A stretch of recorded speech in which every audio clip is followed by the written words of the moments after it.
Assalamualaikum warahmatullahi wabarakatuh. Saya Fauzia Gita Cahyani dengan NIM 2108205159 dari jurusan Akuntansi Syariah semester 3 kelas D. Secara umum, ekonomi adalah perilaku manusia yang berhubungan dengan bagaimana proses dan cara memperoleh serta mendayagunakan produksi, distribusi, dan konsumsi. Pemikiran tentang ekonomi Islam telah muncul sejak Islam itu diturunkan melalui Nabi Muhammad SAW. Pemikiran ekonomi Islam muncul bersamaan dengan diturunkannya Al-Quran dan masa kehidupan Rasulullah pada akhir abad 6 Masehi hingga awal abad 7 Masehi. Periode dakwah Rasulullah SAW dibagi menjadi dua tahap, yaitu periode Mekah dan periode Madinah. Pada periode Mekah, masyarakat Muslim saat itu belum sempat membangun perekonomian, sebab pada masa itu mereka masih berjuang untuk mempertahankan diri dari intimidasi orang-orang Quraisy. Baru pada periode Madinah, Rasulullah memimpin sendiri membangun masyarakat Madinah sehingga menjadi masyarakat yang sejahtera dan beradab. Meskipun pada saat itu perekonomian relatif masih sederhana, tetapi Rasulullah telah menunjukkan prinsip-prinsip yang mendasar bagi pengelolaan ekonomi. Pemikiran ekonomi Islam tidak dapat dilepaskan dari konsep tauhid, baik tauhid rububiyah, uluhiyah maupun asma wa sifat. Bagi orang-orang yang beriman, hukum Allah Subhanahu wa taala yang disampaikan oleh Rasulullah SAW adalah hukum tertinggi yang suci dan mutlak kebenarannya. Pemikiran Rasulullah dalam bidang ekonomi berlandaskan petunjuk dari Al-Quran. Kaum muslimin selalu bertanya kepada Rasulullah SAW dalam segala hal, termasuk dalam masalah ekonomi. Itu sebabnya ekonomi Islam selalu dibangun di atas Al-Quran dan Sunnah, berbeda dengan ekonomi konvensional yang tidak memiliki pegangan kebenaran yang pasti. Sebagaimana telah dijelaskan oleh Adi Warman Azwar Karim dalam bukunya yang berjudul Sejarah Pemikiran Ekonomi Islam, ada beberapa prinsip pokok ekonomi Islam dalam Al-Quran. Yang pertama, Allah Subhanahu wa taala adalah penguasa tertinggi sekaligus pemilik absolut seluruh alam semesta. Yang kedua, manusia adalah khalifah Allah Subhanahu wa taala di muka bumi, bukan pemilik sebenarnya. Yang ketiga, semua yang dimiliki dan didapatkan manusia adalah atas rahmat Allah. Oleh sebab itu, manusia yang kurang beruntung mempunyai hak atas sebagian kekayaan yang dimiliki oleh saudaranya. Yang keempat, kekayaan harus berputar dan tidak boleh ditimbun. Yang kelima, eksploitasi dalam segala bentuknya termasuk riba harus dihilangkan. Yang keenam, menerapkan sistem warisan Islam sebagai media redistribusi kekayaan yang dapat mengeliminasi berbagai konflik individu. Yang ketujuh, menerapkan berbagai bentuk sedekah baik yang bersifat wajib maupun sukarela terhadap para individu yang memiliki harta kekayaan yang banyak untuk membantu para anggota masyarakat yang tidak mampu.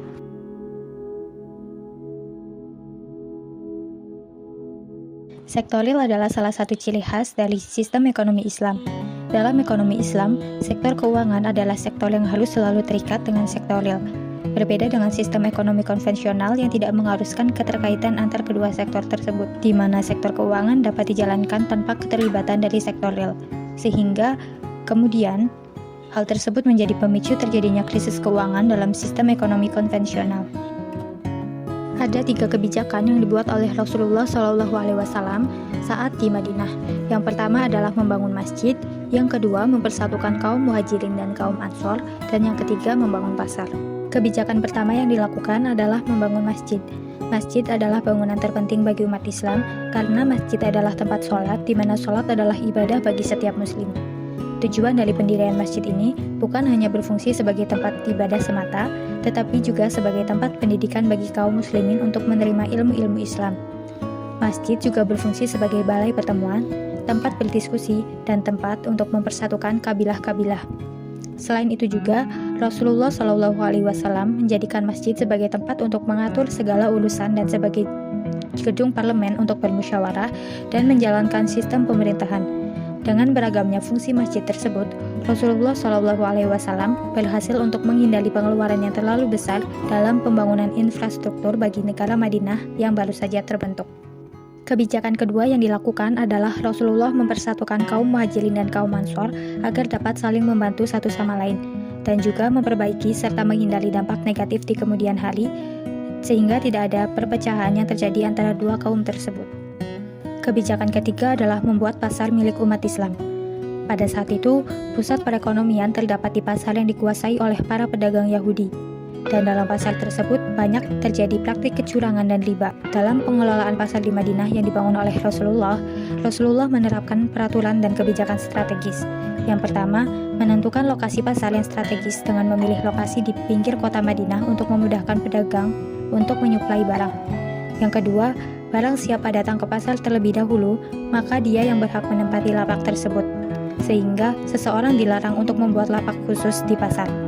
Yang ketiga, Rasulullah tidak mengenakan biaya retribusi di pasar.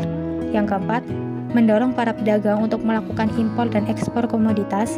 Yang kelima, melakukan pengawasan dengan turun langsung ke pasar. Melalui kebijakan yang diterapkan ini, pasar umat Islam yang baru didirikan berhasil mengalahkan pasar Yahudi yang merupakan pusat perekonomian sebelumnya. Rasulullah Shallallahu Alaihi Wasallam mereformasi bidang ekonomi dengan berbagai macam kebijakan.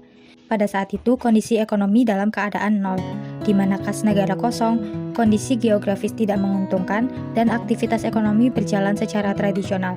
Melihat kondisi yang tidak menentu seperti hal tersebut, maka Rasulullah melakukan upaya-upaya yang terkenal dengan kebijakan fiskal sebagai pemimpin di Madinah, yaitu dengan meletakkan dasar-dasar ekonomi. Di antara kebijakan tersebut adalah yang pertama, memfungsikan Baitul Mal. Baitul Mal dibentuk oleh Rasulullah sebagai tempat pengumpulan dana atau pusat pengumpulan kekayaan negara Islam yang digunakan untuk pengeluaran tertentu. Karena pada awal pemerintahan Islam, sumber utama pendapatannya adalah dari khums, zakat, kharaj, dan jizyah. Untuk itu, fungsi Baitul Mal adalah sebagai mediasi kebijakan fiskal Rasulullah dari pendapatan negara Islam hingga penyalurannya.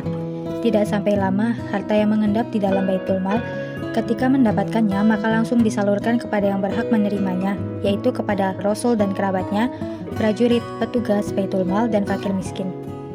Kebijakan fiskal yang kedua adalah pendapatan nasional dan partisipasi kerja. Peningkatan pendapatan dan kesempatan kerja dilakukan dengan mempekerjakan kaum muhajirin dan kaum ansor. Rasulullah membagikan tanah sebagai modal kerja. Kebijakan ini dilakukan karena kaum muhajirin dan ansor keahliannya bertani, dan hanya pertanian satu-satunya pekerjaan yang menghasilkan. Kebijakan Rasulullah sesuai dengan teori basis, yaitu bahwa jika suatu negara atau daerah ingin ekonominya maju, maka jangan melupakan potensi basis yang ada di negara atau daerah tersebut. Kebijakan yang ketiga adalah kebijakan pajak, yaitu kebijakan yang dikeluarkan oleh pemerintah muslim berdasarkan atas jenis dan jumlahnya, atau biasa disebut dengan pajak proporsional. Kebijakan selanjutnya yaitu kebijakan fiskal khusus. Kebijakan ini dikenakan dari sektor volunteer atau sukarela dengan cara meminta bantuan kepada muslim-muslim yang kaya. Jalan yang ditempuh yaitu dengan memberikan pinjaman kepada orang-orang tertentu yang baru masuk Islam. Yang kelima adalah kebijakan pemasukan dari muslim, yang terdiri dari beberapa jenis sumber pemasukan. Yang pertama adalah zakat. Zakat adalah salah satu dari dasar ketetapan Islam yang menjadi sumber utama pendapatan di dalam suatu pemerintahan Islam pada periode klasik. Sumber pemasukan selanjutnya adalah usyr. Usyr adalah bea impor yang dikenakan kepada semua pedagang, di mana pembayarannya hanya sekali dalam 1 tahun dan hanya berlaku terhadap barang yang nilainya lebih dari 200 dirham. Yang menarik dari kebijakan Rasulullah adalah beliau menghapuskan semua bea impor dengan tujuan agar perdagangan lancar dan arus ekonomi dalam perdagangan cepat mengalir, sehingga perekonomian di negara yang beliau pimpin menjadi lancar. Selanjutnya adalah wakaf, yaitu salah satu instrumen keuangan sosial utama dalam Islam. Wakaf berbeda dengan zakat dan infak. Perbedaannya terletak pada keabadian aset yang disedekahkan. Rasulullah menjelaskan bahwa wakaf adalah salah satu amalan yang pahalanya terus mengalir meskipun yang berwakaf telah meninggal dunia. Pemasukan selanjutnya adalah amwal fadlo, berasal dari harta benda kaum muslimin yang meninggal tanpa ahli waris atau berasal dari barang-barang seorang muslim yang meninggalkan negerinya. Selanjutnya nawaib, yaitu pajak yang jumlahnya cukup besar yang dibebankan kepada kaum muslimin yang kaya dalam rangka menutupi pengeluaran negara selama masa darurat. Pemasukan berikutnya adalah zakat fitrah, yang diwajibkan bagi kaum muslimin dalam 1 tahun sekali sebagai pembersih harta yang mereka miliki. Zakat fitrah dilakukan pada bulan Ramadan. Khums adalah harta karun atau harta temuan. Sumber pemasukan terakhir adalah kafarat, yaitu denda atas kesalahan yang dilakukan seorang muslim pada acara keagamaan. Kafarat juga biasa terjadi pada orang-orang muslim yang tidak sanggup melaksanakan kewajiban, seperti contohnya seorang yang sedang hamil dan tidak memungkinkan jika melaksanakan puasa, maka dikenai kafarat sebagai penggantinya. Kebijakan selanjutnya adalah kebijakan pemasukan dari non-muslim yang terdiri dari 3 sumber pemasukan. Yang pertama adalah jizyah.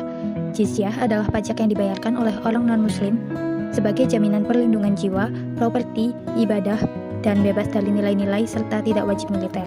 Yang kedua, kharaj. Kharaj adalah pajak tanah yang dipungut dari kaum non-muslim. Yang ketiga, usur. Sama seperti pada kebijakan Rasulullah terhadap muslim, usur adalah biaya impor yang dikenakan kepada semua pedagang yang hanya dibayar sekali dalam setahun, yang nilai barangnya lebih dari 200 dirham. Meskipun Rasulullah SAW menerapkan beberapa pemikiran dan kebijakan ekonomi pada zaman dahulu, namun ada beberapa pemikiran ekonomi yang memiliki relevansi dengan era modern saat ini, seperti mengenai konsep kerja dan kerja yang menjadi konsep pembangunan Indonesia pada saat ini. Ada juga kebijakan tentang penerapan ziswaf atau zakat, infak, sodakoh, dan wakaf yang dilakukan pada zaman Rasul, namun tetap relevan hingga saat ini untuk memberantas kemiskinan dan membangun ekonomi umat. Kebijakan selanjutnya masih relevan adalah sistem membayar pajak. Pada zaman Rasulullah diterapkan pembayaran pajak, namun hingga saat ini pembayaran pajak juga tetap diterapkan, baik itu untuk pajak tanah, bangunan, hingga barang-barang mewah seperti tas mewah. Kemudian, kebijakan mengenai prinsip halal dan haram yang diajarkan oleh Rasulullah juga diterapkan pada era modern saat ini. Kebijakan selanjutnya adalah sistem perdagangan yang diajarkan Rasul hingga kini diterapkan, yakni adanya akad, aktivitas perdagangan yang tidak mengandung hal-hal yang dilarang Rasulullah. Pemikiran ekonomi Rasulullah yang diterapkan hingga saat ini menunjukkan bahwa pemikiran tersebut berlangsung pada setiap zaman dan cocok digunakan di setiap tempat dan merupakan ajaran yang rahmatan lil alamin. Pada era modern ini, manusia hanya mengembangkan sistem tersebut kepada yang lebih modern dan efisien tanpa merubah substansinya. Kemudian yang dapat saya jelaskan, terima kasih. Wassalamualaikum warahmatullahi wabarakatuh.